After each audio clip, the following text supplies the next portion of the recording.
दाखालिसो 10,000 हा land title होनायनि समाव नैबे दाउआ बुथुवा गामियाबो हा लेन्ड टाइटेल सार्टिफिकेटखौ मोनदों। दा हा मोननायनि आरो जोंनि मानबगेन्द्र प्रमद बर' बिथांनि जौगाथायनि जा खामानि मावनाय बेखौ मोजां मोननानै बे दावां बुथुवा गामिया दिनै मोनसे समाव BPF सापर्टारमोन। दिनै बिथांमोना 59 सा सुबुङा बा न'खरा UPPL लेभेलाव जयेन जाबाय। रंजाथावना बाथ्रा, मानोना मानबगेन्द्र प्रमद बर' बिथांनि दैदेननायाव बर' हारिनि खौसेथिखौ दिनै बर' समाजा लुबैदों। बेखायनो लैहोर लैहोर फैनानै UPPL दिल्लीनि गेजेरजों बर' हारिखौ गोजौआव दैखांनायनि बेबस्थाखौ लादों बयबो आवगायबोदों।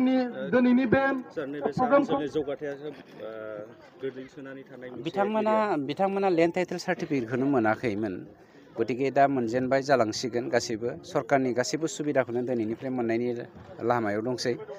मानोना जिखुनु आसनिखौ मोननो थाखाय बे मानसिया गावहा मोनसे हा थानांगौ, जेरै IY न' मोननाय, PMYI, ओमफ्राय जों बायदिसिना जि बिथांखिफोर मोननाय, बेफोर गासैबो हाजों सोमोन्दो थायो। ओंखायनो जिखुनु जेंनायानो बे बारनिफ्राय जोबनायनि लामायाव फैबाय। मानोना जोङो गुबै जेंना हानि जेंनाखौ जोङो फोजोबनानै होनो नागिरदों।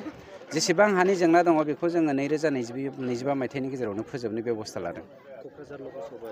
क'क्राझार लकसभा हिसाबैथ' जोंहा जोंनि UPPL दोलोनिफ्राय MLA जयन्त बसुमतारी बिथांखौ दिनै सायख'नाय जाबाय आरो जोंहा देरहानाया कनफार्मखा। बेवहाय जोंजों कन्टेस्ट खालामग्रा कुनु पार्टियानो गैखाया।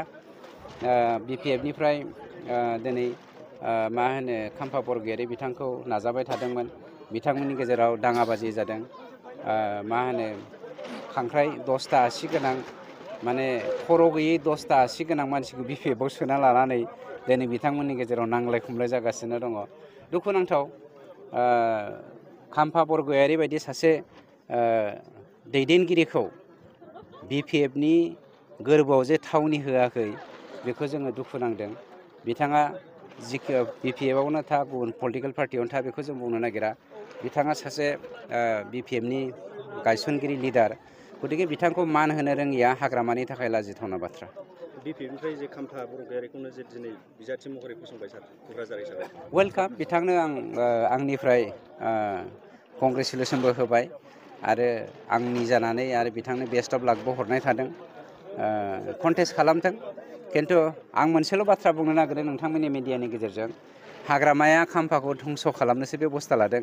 गतिके जतबां थाखा धोन दौलत दङ, बे MP इलेक्सनाव गारालासेनो खाम्फाया नेमसेक BPFनि जानानै गेलेयोब्ला आं सानो खाम्फा बरगयारी बिथांनि इयुन जिउनि जा न'खर दानायनि सिमां, हारि दानायनि सिमां, बे मोजां जागोन।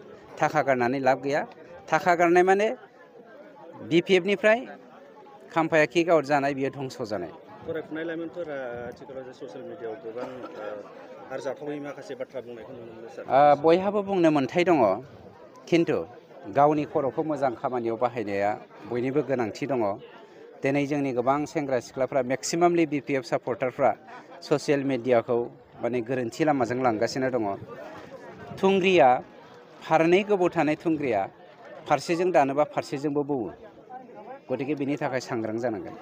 सानजाहा थानाय जे बर'फोरा जे मैयानि गेजेरजों माखासे सोसनजानाय बिटिआर आरो माखासे थाबावनाय दं, माब्ला सोसनजागोन? बे गासैबो जेंनाया जोबजोबलांगोन। 2025 मायथाइनि काउन्सिल इलेक्सननि सिगां गासैबो जेंनाखौनो फोजोबगोन जोङो।